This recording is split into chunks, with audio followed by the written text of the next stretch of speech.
saya Syafrina Mahanubun. Nama saya Yumna Kilanur. Kita berlima akan membahas tentang komposisi transformasi. Komposisi transformasi itu adalah dua gabungan dari dua transformasi yang akan menciptakan satu hasil. Kalau mau bisa mengerjakan soal komposisi transformasi, kita harus mempelajari transformasi geometri. Transformasi geometri itu ada 4: translasi, refleksi, rotasi, dan dilatasi. Nah, kalau mau dibahas lebih lanjut, simak baik-baik ya videonya. Selamat menyaksikan.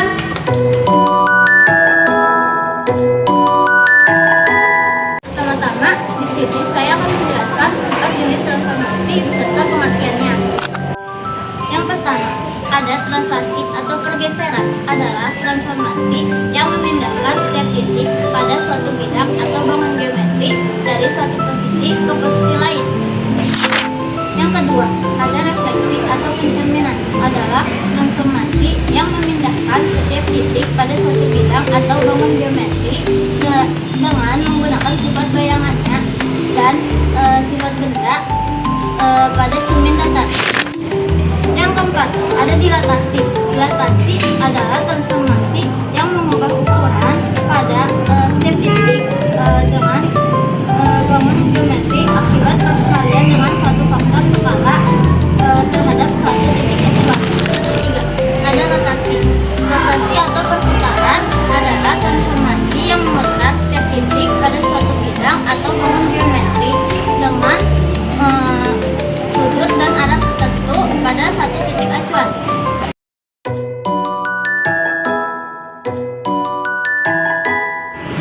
Selanjutnya saya akan membahas tentang 4 jenis transformasi dengan sifat-sifat bayangannya. Sifat-sifat bayangan 4 jenis transformasi ada 4, yaitu translasi, rotasi, refleksi, dilatasi. Yang pertama, ada translasi. Translasi yaitu bayangan yang sama dengan kongruen, sama dan sebangun dengan benda aslinya, dengan luas yang sama dan hanya posisinya yang berubah. 2. Ada refleksi. Refleksi yaitu bayangan yang memiliki bentuk dan ukuran yang sama dengan objek aslinya. Jarak bayangan ke cermin dengan jarak ke cermin bayangan. Dan garis penghubung antara objek dan bayangannya selalu menegak lurus terhadap cermin. 3. Ada rotasi.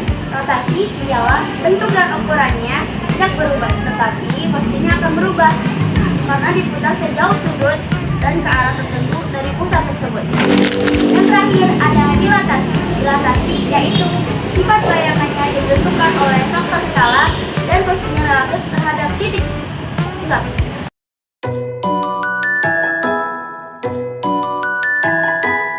Ya teman-teman, dalam penerapan kehidupan sehari-hari terbagi menjadi 4. Yang pertama, translasi. Translasi terbagi menjadi 3. Yang pertama, mendorong meja untuk memindahkan posisinya. Yang kedua, memindahkan atau mengangkut buku dari rak ke meja. Yang ketiga, mobil yang bergerak di jalan.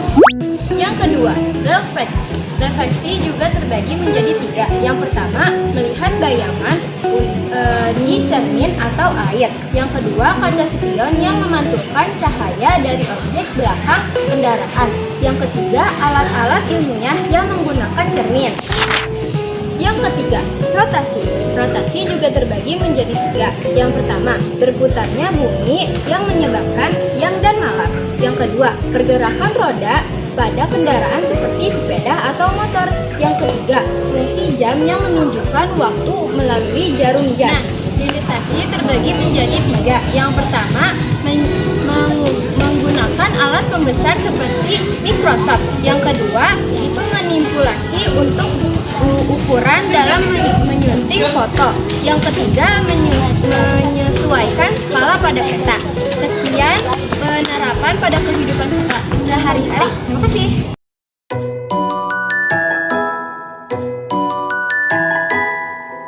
Selanjutnya kita masuk ke 4 rumus transformasi. Yang pertama ada translasi. Misal kita di titik P, X, Y kita translasikan dengan A dan B. Jadinya P aksen dan kurung X tambah A, Y tambah B.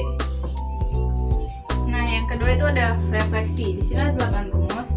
Nah, Kalau P, X, Y dicerminkan terhadap sumbu Y, jadinya P aksen min X, Y. Kalau dicerminkan terhadap sumbu X, jadinya P aksen X, min Y. Nah, tapi kalau garis Y sama dengan X, P aksen Y, X. Kalau dicerminkan dengan garis Y sama dengan min X, jadinya P aksen min Y, min X. Kalau dicerminkan kepada garis X sama dengan K, jadinya P aksen 2K min X, Y. Kalau ke garis Y sama dengan H, jadinya P aksen X, 2H min Y. Kalau dicerminkan terhadap titik 0,0, jadinya P aksen min X, min Y. Kalau dicerminkan terhadap titik A, B, jadinya P aksen 2A min X, 2B min Y. Yang ketiga, rotasi. Jika titik P, X, Y berlawanan arah 90 derajat dan searah 270 derajat, jadinya P aksen min Y, X. Jika berputar searah 90 derajat dan berlawanan arah 270 derajat, jadinya P aksen Y, min X. Dan jika berputar searah maupun berlawanan arah 180 derajat, jadinya P aksen min X, min Y. Yang keempat, dilatasi. Jika titik P, X, Y dilatasi dengan acuan titik pusat dengan faktor skala K, jadinya P aksen KX, KY atau K kali X, K kali Y. Terima kasih.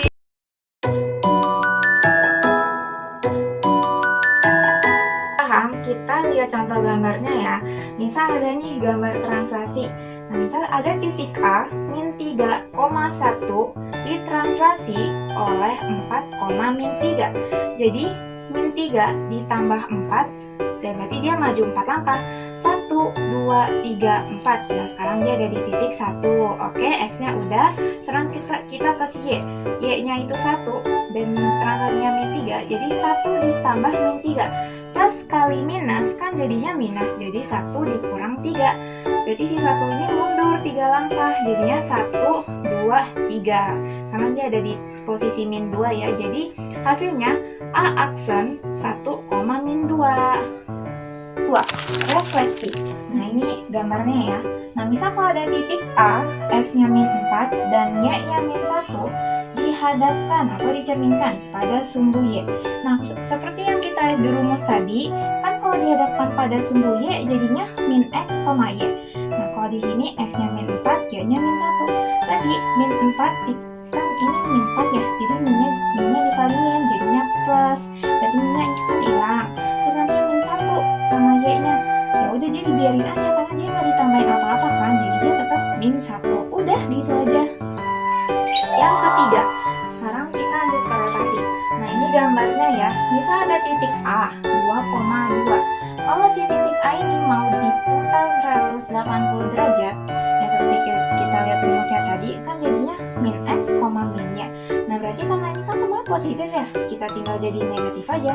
Jadi 2 kan jadi min nih. Jadi min 2, terus ini juga 2 positif, jadinya min 2. Udah, jadi hasilnya A aksen dalam kurung min 2, min 2. Oke, sekarang kita lanjut ke 4, dilatasi. Ini gambarnya ya. Nah, misal ada titik A, X-nya itu 3 dan Y-nya itu 1.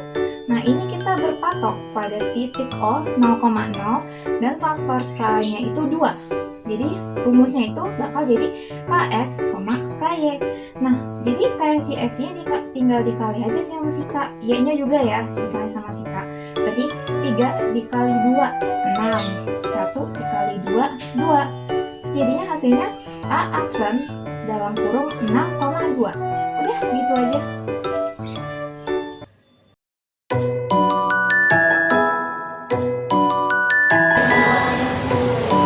Selanjutnya, saya akan bahas contoh soal translasi. Titik A 2,3 ditranslasikan dengan T1 5,2 lalu dilanjutkan dengan T2 min 4, min 2. Tentukan adalah A 2,3 ditranslasikan 5,2. Jadi 5 tambah 2 adalah 7, 3 tambah 2 adalah 5. A aksi 1 7,5 ditranslasikan min 4, min 2 adalah 7 dikurangi 4, 3, 5 dikurangi 2, 3. Jadi A dua aksen 3,3.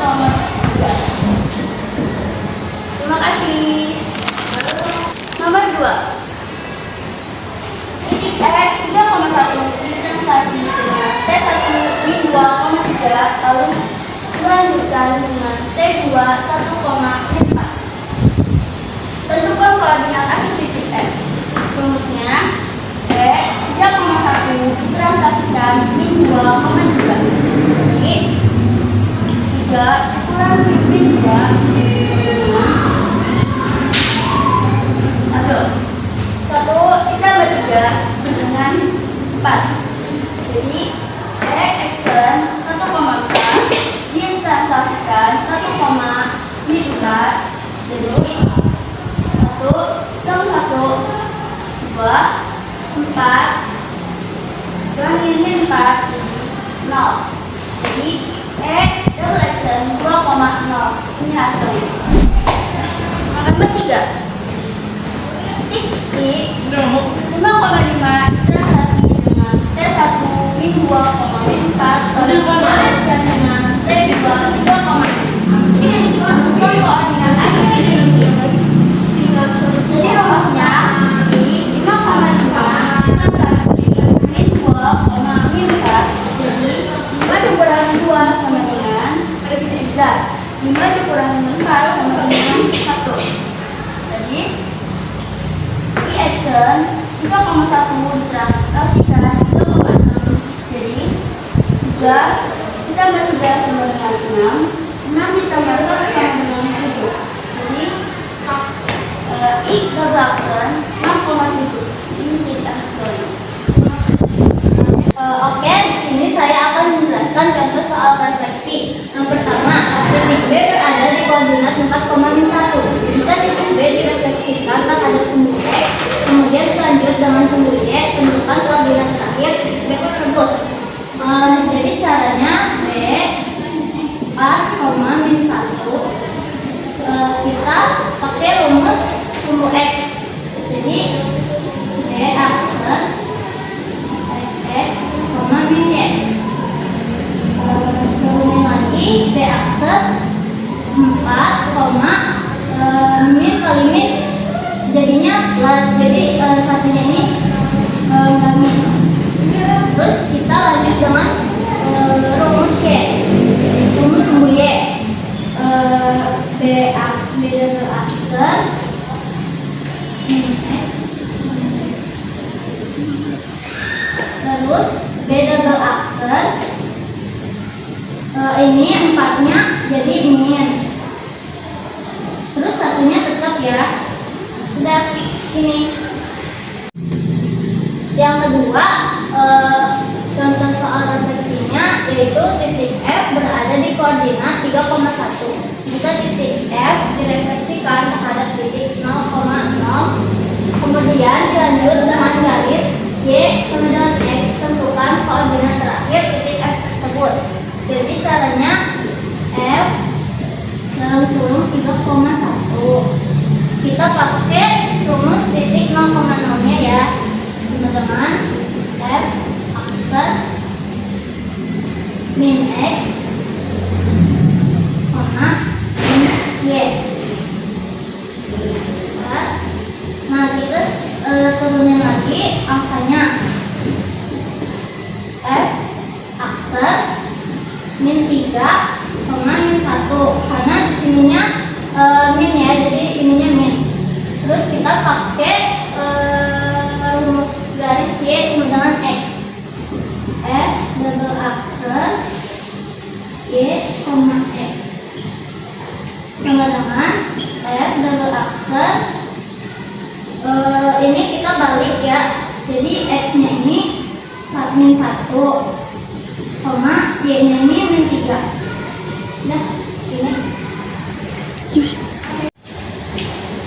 Selanjutnya kita akan ngerjain soal nomor 3, yaitu titik D berada di koordinat min 2, min 1. Jika titik D direfleksikan terhadap garis Y sama dengan min X, kemudian lanjut dengan sumbu X, tentukan koordinat terakhir titik D tersebut. Jadi caranya F sama dengan min 2, min 1. Kita pakai rumus garis Y sama dengan min X ya. X sama dengan F aksen min Y, min X. Terus kita turunin lagi F aksen. Ini kita di ini ya, di namanya tuh dibalik, karena ini dari sananya dibalik. Terus dijadiin plus, karena ini dikali dulu, min kali min plus. Jadi hasilnya 1,2. Terus kita lanjut pakai rumus sumbu X. Nah, di sini F double aksen sama dengan X, min Y. Sama lagi F double aksen. Ini sama ya, cuma bedanya ini jadinya min karena rumusnya ada min. 1, min 2. Sudah selesai. Terima kasih. Terima kasih. Oke, selanjutnya saya akan mengerjakan contoh soal dilatasi. Titik D 1,2 didilatasikan dengan pusat 0,0 dengan faktor skala 4. Kemudian dilanjut dengan faktor skala min 2. Tentukan koordinat akhir titik D tersebut. Lanjut, D 1,2 didilatasikan dengan 0,0 dan faktor skala 4. 0,4 dan D aksen 1 dikali 4 sama dengan 4, dan 2 dikali 4 sama dengan 8. Hasilnya D aksen 4,8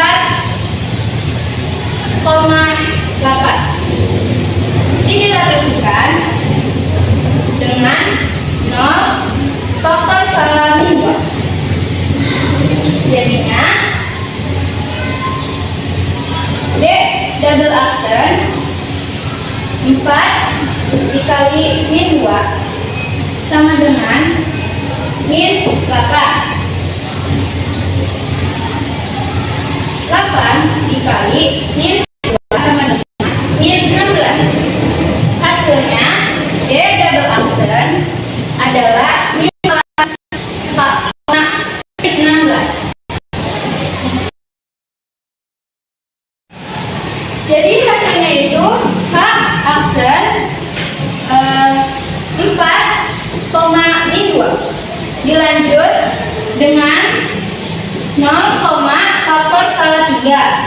Hasilnya itu H double aksen 4 dikali 3 sama dengan 12, dan min 2 dikali 3 sama dengan min 6. Jadi hasilnya H double aksen adalah 12 min 6. Lanjut, ini soal terakhir dilatasi. Nomor 3. Titik L min 1, min 1 dilatasikan dengan pusat O 0,0 dan faktor skala min 5. Kemudian dilanjut dengan faktor skala 2. Tentukan koordinat akhir titik L tersebut. L min 1, min 1 didilatasikan dengan 0,0 dan faktor skala min 5. 0, min 5. Jadinya L aksen min 1 dikali min 5 sama dengan ini min ketemu min jadi plus ya, jadi 5. Lanjut, min 1 dikali min 5 hasilnya sama dengan yang pertama, jadi 5. L aksen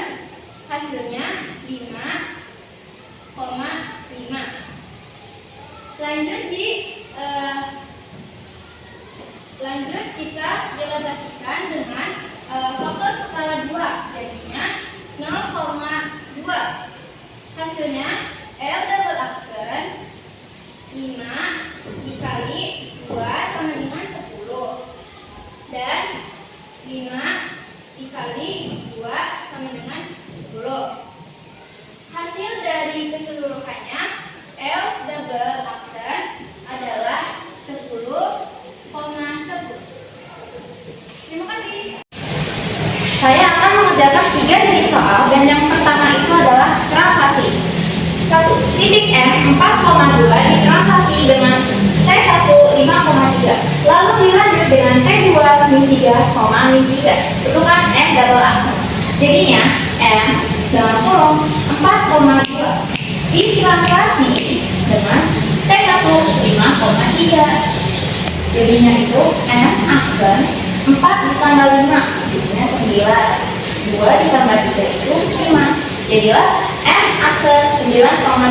Ditranslasi lagi dengan T2 min 3, min 3. Jadinya M double aksen dalam kurung 9 dikurang 3, 6. 5 dikurang 3, 2. Ini hasilnya. Selanjutnya aku bakal kerjain soal refleksi. Nomor 2. Titik O min 2, min 1 direfleksi dengan garis Y sama dengan X. Lalu dilanjut dengan garis Y sama dengan min X. Tentukan O double aksen. Jadinya itu O dan kurung min 2, min 1. Mau kita pakai garis Y sama soal lagi. Soal lagi.